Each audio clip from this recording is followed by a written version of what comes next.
Each day, men and women have a variety of responsibilities to maintain. Establishing yourself professionally and attaining a personal life of fulfillment are usually at odds in our society.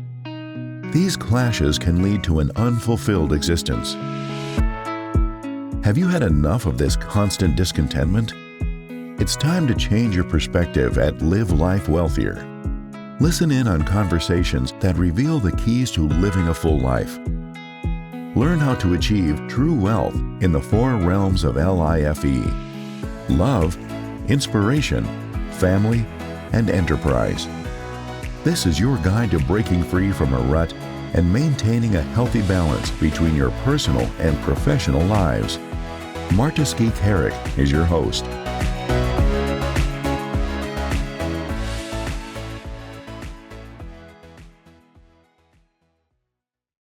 Hello, everyone. Welcome to Live Life Wealthier, our amazing podcast. And we have an incredible guest for you, for all you viewers and listeners out there. And it is such a pleasure to introduce Aaron Scott Young. Hi, Aaron. How you doing, Marta? Great to be here with you. Amazing, amazing. Aaron is an amazing mentor of mine. He's a friend, a colleague, and he's an incredible advisor that has helped thousands of businesses and entrepreneurs and clients and myself as well. So it's such a privilege introducing him to our community, and he is absolutely extraordinary. Aaron, you have done everything under the sun, under the moon. You've not only built companies and sold companies, you sit on many boards of directors. You've replicated the process over and over and over again, and you're just an extraordinary success. And currently, you're leading the L.I.F.E group of companies as their chairman, and you have so much on your plate. Can you share with us, a little bit how you started and, what was little Aaron about, and now what's big Aaron about, and how that all transpired? Yeah, thanks for asking. First of all, it's so nice to be here with you. I always love whenever we get to be together. But I started out in a family. I was born as the oldest of 5 kids. So I guess I was born as the only kid, and then 4 more showed up. But mom and dad were great. They loved me. They encouraged me and so on. But my dad, who was the primary breadwinner, was one of these guys who just had so many great qualities, but money was not one of them. He was terrible with money. And as the other kids came along, and as I got old enough to become kind of like, middle school age, I realized if I was going to have, these new things called Nikes or Nikes, nobody was really sure what to call them yet. If I was going to have the good jeans, not just the cheap Kmart jeans, if I was going to have anything like that, I was going to have to get it myself. And so I learned from, let's just say from about 14, I started earning money in sort of creative ways.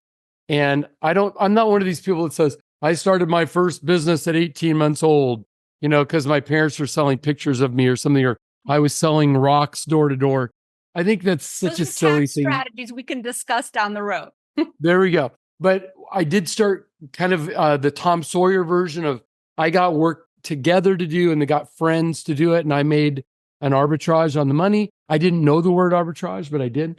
And then time went on, and I started my first real company with a payroll in 1983, in April of 1983. Again, out of desperation, I'd come home from Christmas at 82 from my 1 year of college, and I needed to make money for Christmas gifts.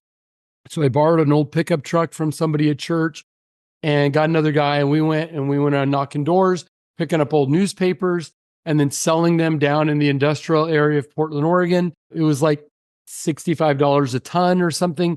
And over a little over a week, we made several $1,000s, plenty of money to buy Christmas gifts. And we went back to school and we're like, wow, there's something there.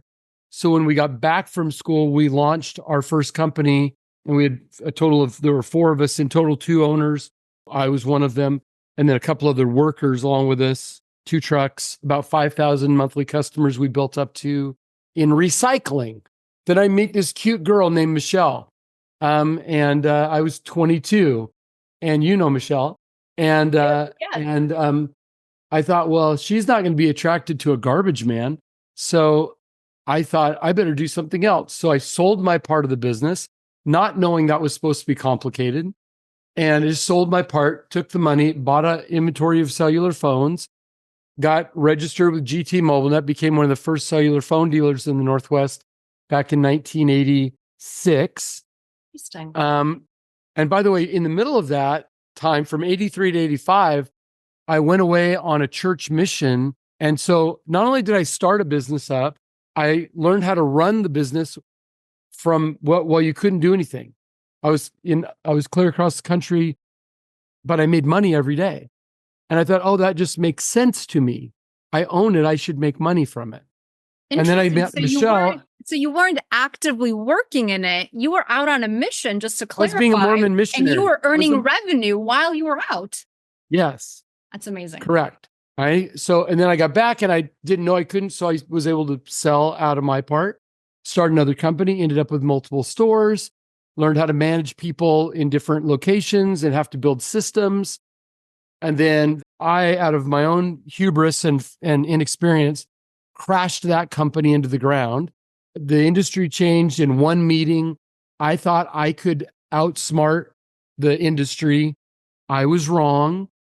And so there at 28 now, I'm sitting in bankruptcy court, hundreds of thousands of dollars upside down. My wife pregnant with our second child. So we were living in our second home that we had purchased by then, driving new cars. I had to turn those cars back in and just to hang on by our fingernails. Then somebody invited me out to lunch and offered me a job. And there's a whole long story to that. But the bottom line was, I said, well, tell me about the company. They said, we're in financial services. I said, okay. And we're in 350 offices around the world. And I said, okay, cool. And we're working on going public. And I said, oh, that's really cool. Good for you guys. This was the CEO of that company. And guys, you say. Good for you guys. That's great. And I said, well, what's the job? And he said, I'd like you to be our VP of sales. I said, oh, great. For Portland? He goes, no, for the whole country, for the whole world. For the whole world, the company. And I was 29 and I was like, how dumb is this guy? Why would he hire me for that job? I'm just out of bankruptcy. I'm hanging on by my fingernails. I've had a recycling business and a cell phone business. And he wants me to be a vice president of sales of a multinational publicly traded company. Well, he did. So I took the job. We went public on NASDAQ. I was a part of that whole process. That was the first time of 3 times that we took a company public, and learned a lot. And then did that for 3.5 years, made a lot of money in the stock. And then one day on a whim, I had breakfast with him and I said, I'm going to give you my notice today. And he's like, what's the matter? Because we'd quadrupled the size of the company. Sure. And he said, what's the matter? Is it money? Is it? I said, no. And I remember saying, this is your dream, not my dream.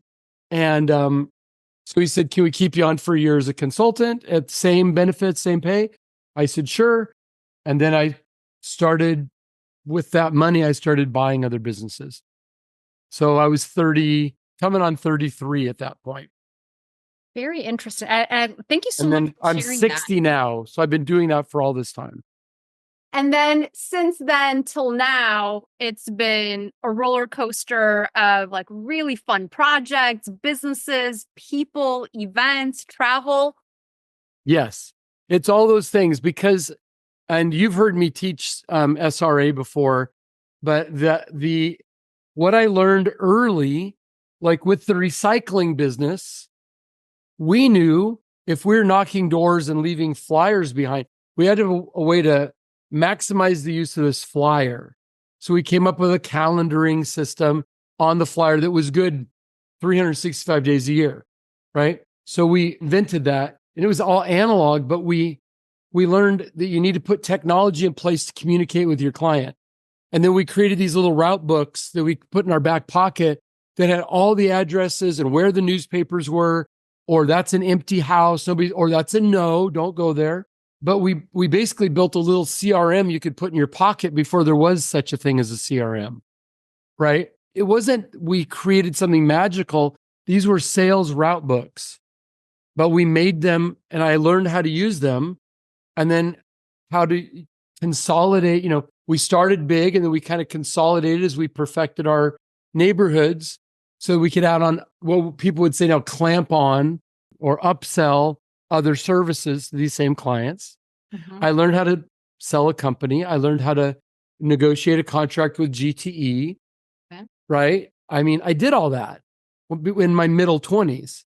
And then when I went to the public company, I didn't know how young I was because I'd been in charge of a lot of stuff already. And so I just took ownership of the job and did the job.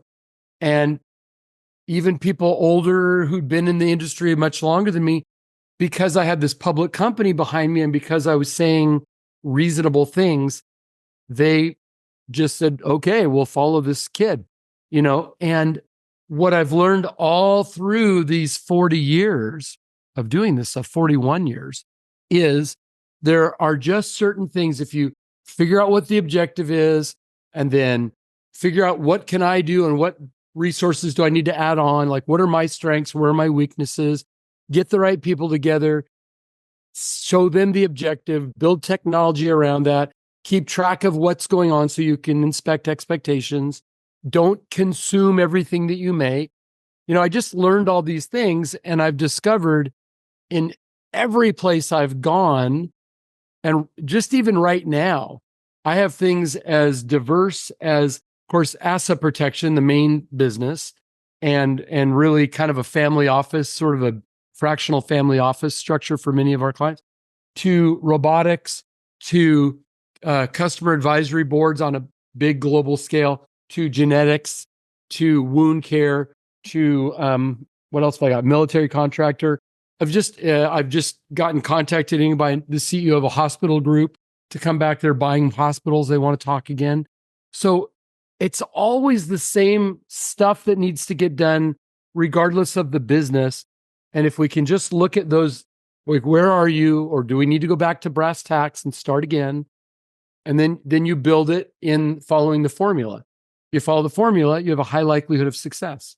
So there you go. That was my long answer to your question. Well, and I love that you ended right there with the formula. So I want to emphasize to our listeners and viewers, you mentioned the acronym SRA, same rules apply. And you and I had the privilege of chatting with you offline as to what that means and how you've applied that same principle to all the organizations and businesses you've run or are a part of. And can we unravel what that means? Because it seems kind of obvious. If if it works, follow the formula, copy and paste it. But as entrepreneurs and business owners, I think a lot of the times we get caught in the thought that our business is so unique, it's special. That won't apply. These rules are different. I'm going to recreate my own rules. And a lot of the times we get caught in that until something happens. And then we go back to the brass tacks, the basics, the foundation. So can you go a little bit more into that? Yeah. So as you're aware, one of my companies helps provide services it provides services for over 48,000 companies. I work with entrepreneurs and small business owners all the time. I work with big business owners too, and big corporations too. But I work with small businesses all the time because they're our bread and butter clients, right? And what I know is most of them suck at running a company. They are just terrible at it. They're good, and they know they're not good at it. That's why they finally come talk to me, because they go, well, I started this because I was really good at selling apples, or making salads, or making a website, or pounding nails in the right order to build a deck, or something technical that they're good at. They know how to do something. And they said, oh, I could do this myself. I don't need to go through somebody else. And what happens is they are really good technically at doing what they do, but they don't really know, and no one's ever taught them, and they don't really know where to go look, how do you actually run a business, regardless of what the product or the service delivery is? And how do you build like industrial, or a better word would be enterprise value in a company? So you're not just saying, I'm self-employed. I have a business and I do my thing and then I get money. If we have business owners listening, let me just ask you to categorize yourself, because if you are taking money when it's available, you look at your bank account and say, okay, the bills are paid and we've got $10,000 in there and I haven't paid myself for 6 weeks. I'm going to take $8,000 out right now and get my bills cut up and so on. And that's how you do it. It's sort of this feast or famine thing versus having predictable revenues, and you've set yourself up as an employee of the company. Let me put a pin in that real quick, okay? Put a pin in that. I want to teach everybody listening something that almost all small business owners don't pay attention to this. Maybe they know it, but they don't deal with it. So let me just teach you something about corporations and LLCs. Please, okay? yes. Mm-hmm. So you can be the owner, okay? You're the quote unquote owner. Let's say you're a S Corp, okay? Or you could be an LLC. Those are common. So you're the only member of the LLC, or the only owner of the S Corp or C Corp, or maybe it's you and your spouse, you and a friend, you and your kid, whatever. But you're the owner, right? You've got all the shares. Okay. Your only job, you have one job as the owner, one, and that is to elect the board of directors. And then you're done as the owner for a year. You're done. Forget that you own it. It no longer matters. Okay. Now, the board of directors sets the direction of the company. It makes the decisions. Do we sign that lease? Do we borrow that money? Do we buy that equipment? Do we do that joint venture? How much petty cash is in the drawer? Whatever. That's the board of directors' job. Now, you may not know it, but you're probably the only member of the board of directors of your company. Okay. So the shareholder gets one job, elect the board once a year.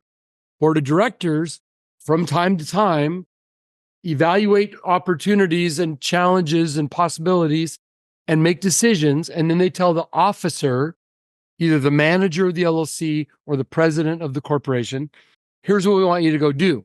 Now, you can be the shareholder, the board member, and the owner, the officer. And in your mind, you're like, why would I have a board meeting with myself? That would be stupid. That would be schizophrenic. Why would I sit and have a meeting where I ask myself permission for something? Okay. Well, the reason is because it's the law. The reason is it's because if you don't, and you get audited or you get sued and you haven't followed that part of your corporate governance, anything you think is protecting you behind that corporation or LLC, or many of the tax deductions you've taken, will just be taken away because you didn't act like a real company. You acted like a sole proprietor doing whatever the hell you want to do, whenever you want to do it, because it's just my stuff, my money, my equipment, my business. Because after all, I'm the owner. So if you think like that now, I encourage you to pay a lot of attention for the next half an hour, because you're screwing it up. You're doing it wrong. And I don't mean to be harsh, but if I jar somebody now, that's way better than them losing hundreds of thousands of dollars in an audit. Yes. Isn't that true? Absolutely. And is that, Aaron, can I interject right there? Is Please that jump what in anywhere you want. people referred as the corporate veil? The corporate veil is what separates the human, the owner, from the paper person of the entity, the corporation or LLC. The corporation or LLC is a paper person, has its own social security number, right? It's called an EIN. And as far as the powers that be, the government agencies are concerned, or the court or the tax collectors, this thing is its own thing, separate from the people. Yes. And the reason entities exist is so that if this business fails, my whole life isn't going to be spent repaying the problems of this failed idea. We tried, we gave it our best effort, we didn't break any rules, we didn't cheat, it didn't work. The ship can sink. I don't have to go down with the ship. So same rules apply. Let's go back to that. So when you are thinking as everything is just yours and that money in the bank is just yours, and I can't afford to take any money right now because I got to pay rent or whatever. Ooh, I can take, so I'm going to take it out as a distribution instead of as wages. All you're going to do is complicate your life. However, when you start a company with the intention of, okay, here's our big goal, and here's how we'll know when these are milestones we want to reach in our progress. I'm going to defer taking a salary for a while because we need to make some sales. And then, by the way, I may need to take small or continue to defer because I need to get somebody in to help me. I need to pay them. They're not the owner. So I'm going to pay them, and I'm going to live in the cardboard box until the two of us get to a place where I can go onto payroll. Okay, put another pin in it. Write this down, everybody. If you're not paying yourself, if you're not absolutely identifying why it's worth your time and your investment of money, capital, other kind of capital like equipment or intellectual property, whatever, or also your time or your reputation. If you're not getting paid for that, why in the world would you ever start doing it? People are out there working their butts off. The last audit showed about 22 million individuals identified as business owner or self-employed. And the median income of that 22 million, so as many above as below, the median income was $24,000 a year. That tells me there's a whole lot of people not doing very well, but doggedly sticking with it and saying, tomorrow's going to be the day that the ship comes in. It's so what almost do you say never to true. Those people then? I say it's almost never true. There must be a logical, reasonable way that if you put this in, if you prime the pump with, this many dollars, you have a good enough plan that you have a chance of making enough money to get your prime the pump money back and get the company on solid ground and be paying yourself. And now, of course, I'm talking to an accountant, so I would say defer to Marta, but I would tell you the employee side of your business, you should be an employee of the company. You should be a W-2 employee of the company. If you're in a corporation, you should go through the correct steps. If you're an LLC, especially if you're a single member LLC, which I find to be of no value personally. There's a lot of reasons to use single member LLCs, like for real estate holdings, for a operating business. Being a single member LLC is probably the least safe, worst tax situation you can be in. Being a two-member LLC opens up a million great possibilities. Limited liability means limited liability from the other person involved, not from the world. And so if you think, limited liability company sounds better, I have less liability. No, you don't. You have all the liability if you're a single member LLC. So I know I'm off on rabbit trails here. Well, and I love that you brought that up too, because during our live event at Live Life Wealthier, you will be going into more of these very specific details of what business owners need to do and should do and absolutely avoid doing from this estate protection, from this liability protection, and from creating that corporate veil that won't get pierced. So I think our listeners will be pleased to see you there because you offer an exorbitant amount of knowledge here. Now, going back to same rules apply, I mean, you have mastered SRA to the point that you've authored Unshackled, right? And this is the process to take business owners from working and trying to figure out and fumbling through their LLC or business structure, and you're creating an opportunity for them to follow a process, follow a system, follow a framework consistently to get consistent results. Yes? Yes, I learned at the beginning, all the way back at the recycling business, that if you organize yourself correctly, you can own something without it owning you. You can own a business that makes you money that you're not a slave to. So I often say when I'm teaching these concepts that are now in the brand new book, it's only been out, came out July 9th of 2024. And if you hold that up, the forward, see where it says Michael J. Solomon? I was folks? actually just going to get to that too. Yes. Yeah, go ahead. Yeah, he's the former president of Warner Brothers Television. And he's the guy behind his first company, or his first big company, Lorimar, was, if you're old enough to remember, Dallas, Dynasty, Melrose Place, People's Court, just all kinds of popular shows in the 80s and 90s. Well, he founded Lorimar. He built it up. Warner Brothers bought it, and he became president of Warner Brothers TV. Well, the thing is, Michael and I became friends because we were sitting on a board together, and he asked me about what I did, and I was explaining SRA, and he's like, "Oh my gosh, that would have been so helpful to know that back then." He said, "I learned by doing, and I was successful, became quite wealthy, but I had to beat my head against a wall to do it." And there's all kinds of people that are the endorsements here that have built all levels of companies. I mean, Michael Gorton, whom I think you've met, Michael, when he spoke at Magnify Your Wealth. And, Michael built Teladoc. He started it and built it to $34 billion before handing the reins over to his successor. $34 billion. And he's going, I wish I would have known these rules, this formula, when I started this thing. And it goes on and on. The point isn't to pitch the book. The idea is to say, even people that are quite successful, if you get successful, you're going to do it because you figured something out. The question is, how much time, how much money did it cost you to learn it? And how much heartache, how much struggle, how much blood, sweat, and tears, because you had to learn by doing, which means you often made mistakes. The book is based on the training that I do on this topic, which I started with like big companies, Max Factor, CoverGirl, Max Factor, WebMD, Procter & Gamble, other companies like that. I boiled it down into my formula for my companies, taught it to hundreds of companies.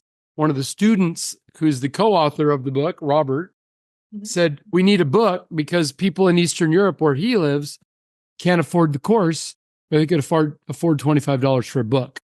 And so the book is the goal of pushing this out to others who maybe are not in a position to have me teach them every week live how to build this. But the rules don't matter. All the rules of scaling a company are here. I'm not saying they're the only way to do it. They're my way of doing it, and endorsed by a lot of people who have either been my students, my advisory clients, or just my friends, because when you get to a level of, when you're acknowledged as knowing certain things, you all of a sudden are hanging around I'm who also know some pretty good things. And you kind of keep getting invited into the next bigger and better room, or more and more exclusive room.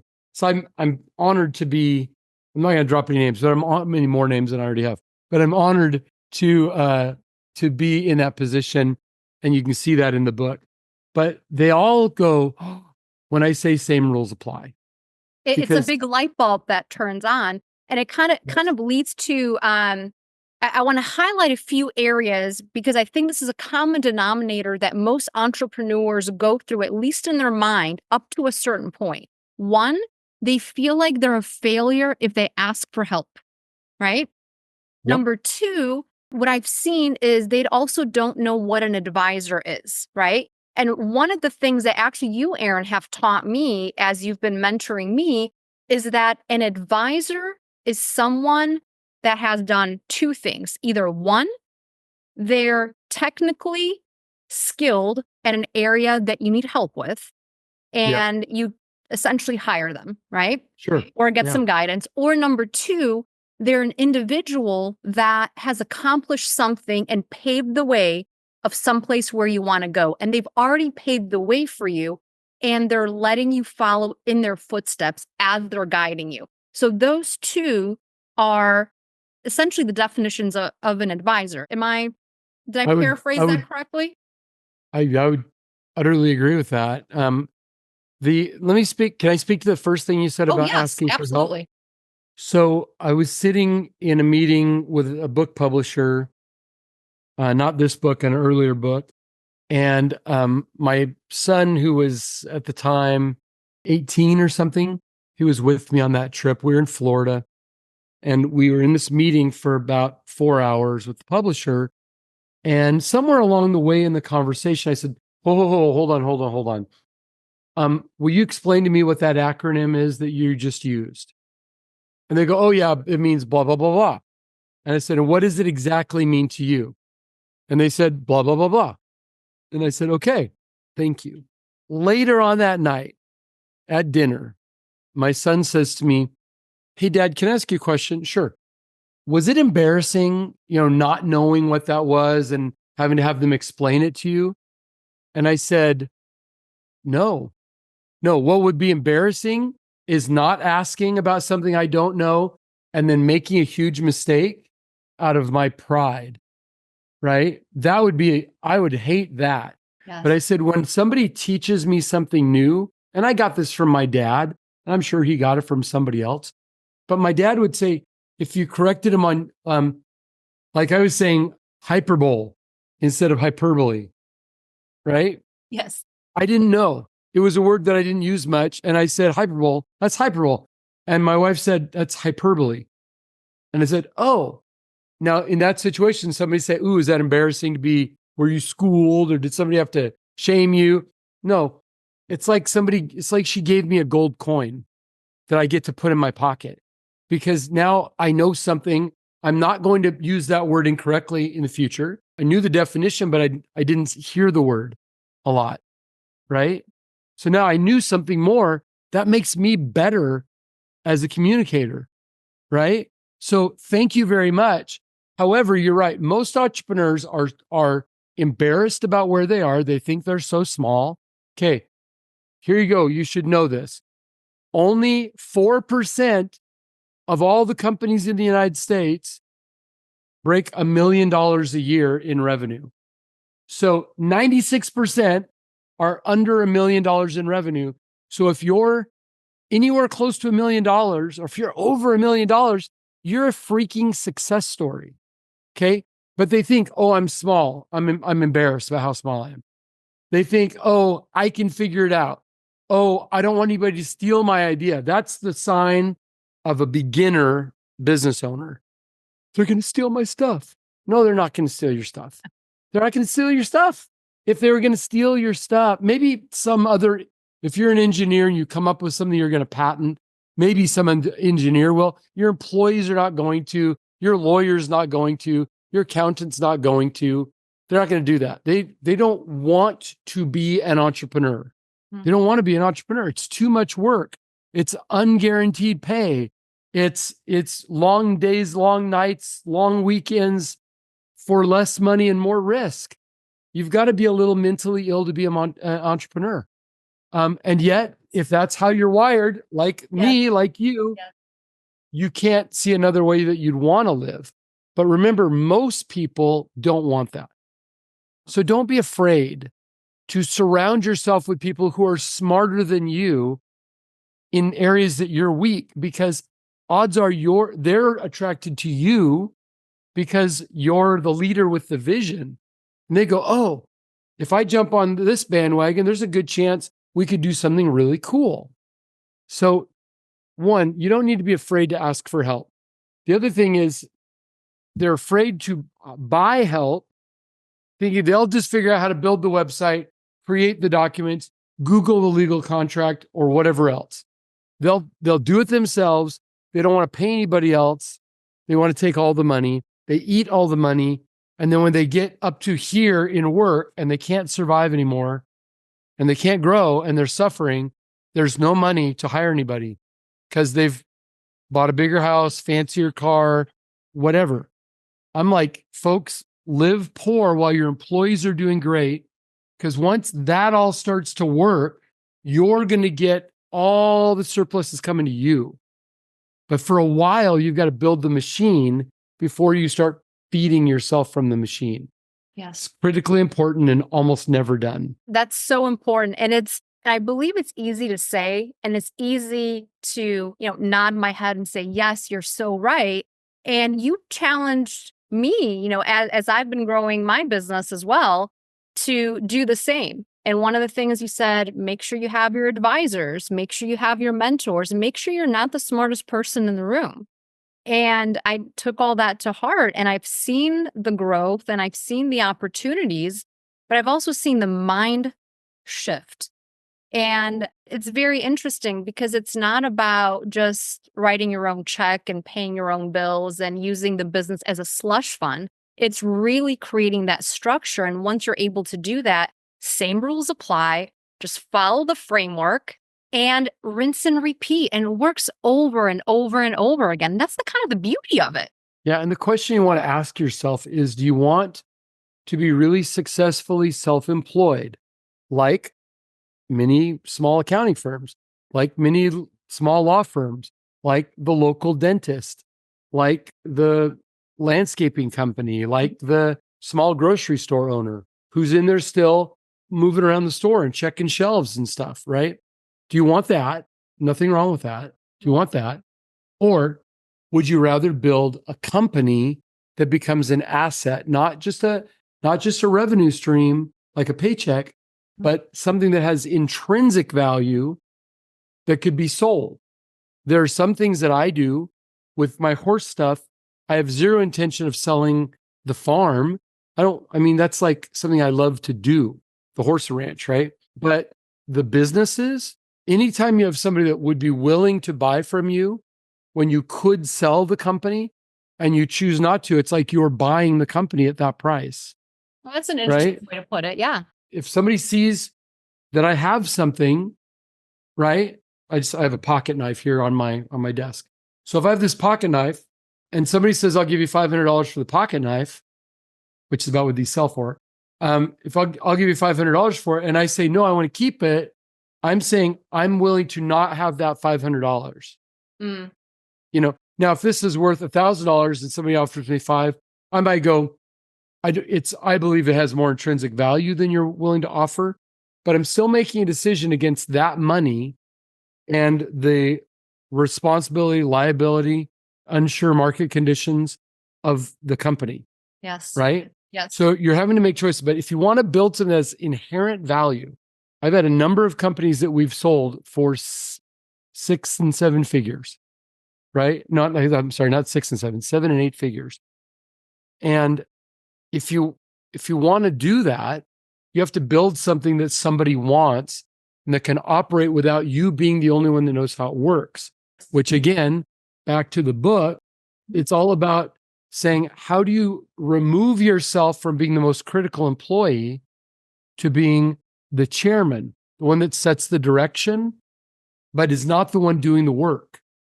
And how do you organize and systematize the company so it can operate like the recycling business did, like the 5 cell phone stores did, like the 350 worldwide offices did, because there was a system in place. Yes. The system works. Some people love having their employees tapping on their door saying, boss, can I get 2 minutes?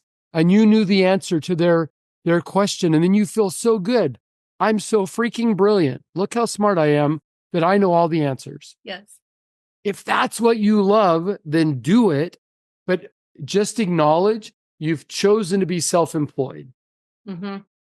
That's a really key. Oh, I don't want to interrupt No, you. no. It's just you're making a choice of being self-employed versus building a business that'll operate without you. There's not a better or worse, right or wrong, but decide what you want out of your life. I want to not have to log into CRMs, not have to worry about payroll, not have to worry about employee hiring, firing. I don't want to do that. I want to think higher level thoughts and initiate higher level deals that make much more money than I'm going to get paid in my W-2 income. That's what I'm interested in. Yes. I know you are too. Yes. Because you're in a growth phase. Yes. Do what you want, but make sure that you know if you want Same rules apply will work in somebody that wants to be self-employed. This book will still help you be a very good self-employed owner, but it'll also show you how to be chairman of a group of companies and advisor to a half dozen more, and that are doing very interesting world-class big deals with big companies. I do that because who knew? Same rules applies even to the big dogs. Who knew? Who knew? And I know your time is so precious today, and you have another meeting after this as well. So I want to try and drive two more points across. Number one, when your firm, Laughlin Group, and our firm, Prestige Business Enterprises, started working together, we share quite a few clients that are looking for that advisor relationship, right? That advisor that they didn't know that they needed. They don't know what they don't know, so they don't know what to ask. And now we have the ability to be able to share confidently clients knowing that they're going to be taken care of. And it doesn't matter whether they want to be a really good self-employed business or if they want to be running an enterprise and anything in between, right? Yeah, that's true. Over the years, because we're almost 53-year-old company, we had maxed out CPAs all over the place. And the frustration I had was that when we made an introduction to an accounting firm, we didn't know, there became a big wall between us and them. And we could, and sometimes clients would come back and say, that accountant is great. And other times they would say, that accountant sucks or doesn't understand me or whatever. And so I wanted to find a partner that understood what we were doing, that we could trust with this handoff of clients, and who would go out of their way to understand what we were trying to help the client achieve. And then they could keep that in mind in servicing the client. And when I met you and we spent some months talking, I realized, I found the firm I need to be that real, kind of hand in glove, yin and yang partnership. Because the first thing people do when we set up these complex asset protection structures is go, who's going to do my tax work now or my tax strategy? My accountant's never going to understand all this. And now I feel grateful that we found you guys. We can refer clients over. There's a regular conversation between the teams, and there's a cohesiveness that exists for the customer. So the customer didn't just get handed off to strangers, and they feel safer and more secure. And I really value that.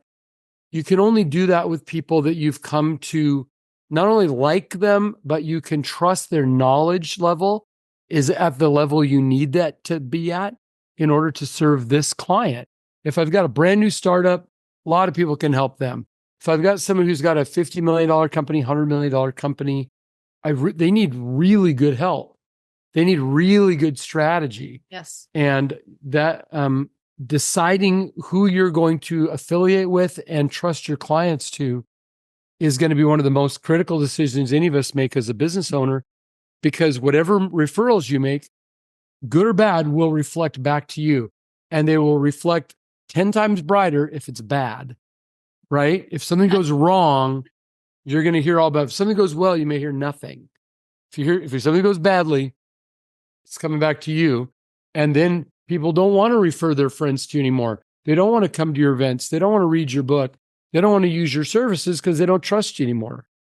Yep. So finding groups that you can work with that complement the services you're providing with other critical services, that advisory role, more than just the compliance of the taxes, but the advisory. We've been talking a lot about tax season ends April 15th. Tax planning season starts the next day. Yes. Right? 100%. And we plan most of the year so that we land at December 31st or whenever your fiscal year is in the best tax advantaged way. And that does not happen by accident. No. It happens by intention. And Marta's, as an individual and as a leader of a team, does an exceptionally good job at that. So well done, you. I love referring people to you. Thank you. Thank you, Aaron.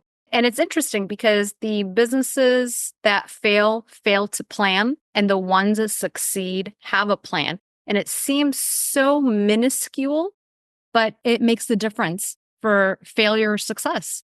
Yeah. Yeah. No question. If I often say when I'm giving talks, before you ever build a house, you think about it first. It's just in your head. Mhm. And then you might sketch on a notepad. And then you might look for a house plan or go to an architect. And then the architect goes to an engineer. And then when all that's done, then it goes to planning. And they approve that the engineering and the planning actually will work. And after all of that thinking, sketching, designing, engineering, and then cross-checking the plan is approved, then you go by hammer, nails, wood, and so on. We need, most business owners don't have a plan. They just keep showing up every day and doing something, and they're excited when it works, and they're often confused when it doesn't. When you have a plan and you are following the plan, and if you can augment that by having a formula that is, I'm going to go step 1, step 2, step 3, in a recipe, if you're cooking, if it's chocolate chip cookie recipe and you follow the recipe, you will get chocolate chip cookies. You're not going to get cupcakes. You're not going to get Yes, right? brownies. You're not going to get a Volkswagen. You're going to get chocolate chip cookies. Same thing with your business. If you have a formula and you follow it, it may not be the most delicious chocolate chip cookie you ever had, but it's going to be a chocolate chip freaking cookie, right? Yeah. And then you can iterate on it until you perfect the recipe for your situation. But having a plan and following the plan is going to lead you in a trajectory of growth. Whereas if you just try to wing it, it's like being in the woods with a blindfold on, groping around, tripping over trees, getting caught in the bushes. You may make it out of the woods. Most companies don't. 4 out of 5 companies fail. First attempt companies fail. You know why the second company has a better shot? Because you learn so much from the failure. So if you don't want to do that, learn a formula. I happen to know of one that you can get at the bookstores right now. And so that's a formula. Do you know that we were so excited, Marta? The publisher called me right before it went out, and they said, we have pre-orders from like 24 countries. And I thought, that is so freaking cool. And they said, you're going to be all over Europe in 6 weeks from the launch and Australia several months after that. And I thought, this is cool because people are not going to remember my name on here. But you know what? If they get some nuggets that help a few companies be more successful and keep their employees hired and provide health insurance and give to the Little League team or to the charity or whatever and make a difference in their local community while aggrandizing the success of the risk takers, that's fantastic. That makes me so happy.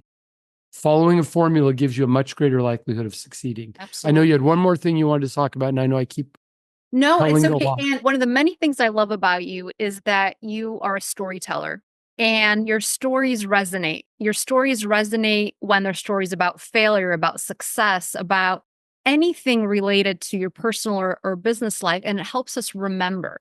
And one of the things that always struck me was the last time we chatted, you shared with me that you have, quite a few, business acquaintances, partners, friends, and we had an example of 2, right? 2 that were extraordinarily successful. And then, fast forward 20 years later, and one is like, has his own island and yacht and everything. And then another one's like, I don't have anything in my bank account.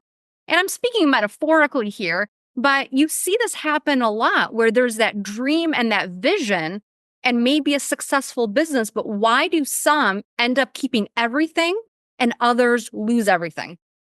Even people that have a big success like a Silicon Valley buyout or something, and they just made $100 million or $1 billion or whatever, most of them spend the rest of their life frustrated because they can't recreate what happened. And the reason is because they don't really know what happened. They can tell the story of starting the company and developing that idea into something and somebody buying it, but they don't really know what the market conditions were that created the opportunity, how they happened to be at the right place at the right time, and then how to go, okay, what's the next thing? And I've seen that over and over and over many times. Some people, big success, and then they might live okay the rest of their life on that money, but they're frustrated inside. And other people that can crash and burn a company like I did years ago, and then come right back. And the way you do it is same rules apply. You're not all your deals are going to work. My favorite book by Richard Branson is of the over 200 companies that he started that failed. But they're really interesting stories, and we learn more from failure than we do from success. And so I encourage people to go out there and try something new, measure so carefully on that new thing to see if you're winning or losing on that thing. If you're losing, stop doing it. If you're winning, do more of it. But take some risks, take some chances. And the other thing entrepreneurs do is they try to ride multiple horses at once. And people could even accuse me of doing that now. I would find exception to that because I don't run any companies anymore. I just get to think in favor of other people. Mm-hmm. But I'm a big believer, do one thing until you have it really working well. It's making money. It can operate without you being there before you do the next thing. And if you'll stick with one thing and surround yourself with some people that augment your strengths and follow a formula, because if you follow a formula, you can make tweaks to the formula because you actually know there's a process. If you don't know what's going on and you're just going, well, let's try this. Well, that didn't work. Well, let's try this. It's a bad way to go forward. Slow, expensive, arduous, painful. A formula at least gives you going, everything worked up to here. So what happens here? Oh, let's fix that. Oh, now it just opened up a whole much more of the pipe, and eventually you get it right. Don't try to go it alone. Too many people, as Marta said, try to go it alone. Going it alone is fine if you want to be very small. It's totally good. If you want to carve wooden spoons and sell them at a craft fair, great. You can only carve so many spoons before the next craft fair, but you're completely in charge of your destiny. Limited time, limited resources. Yeah. Limited success. Mm-hmm. Right? Yeah. But if you want to build something meaningful, meaning that you can make a lot of money from it, that you can really get a big reward for this thing that you're naturally gifted at, that you see something somebody else doesn't see, follow a formula. And remember, doesn't matter. Recycling, cellular, so we could say telephony, business services, asset protection services, robotics, consumer advisory boards, genetics laboratory, wound care, same rules apply. SRA. Amazing. Aaron, thank you so much for joining us today. And, I'm honored for you to be our guest. And I can't wait to continue these conversations during the event. And we'll be together there. Meets you, they're going to be blown away. So thank you so much for everything that you provide. And thank you for your friendship and your mentorship. Thank you, Marta. Thanks for having me on. My pleasure. Bye-bye.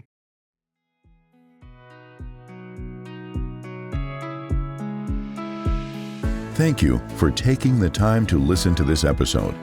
May this discussion serve as a gentle reminder that living a fulfilling and purposeful life is possible. Take charge of your life right now by cultivating relationships, drawing inspiration, nurturing love, and expanding income streams. Visit livelifewealthier.com for additional conversations that will provide you with life-altering aha moments. That's all I have for now. Until the next time, take care.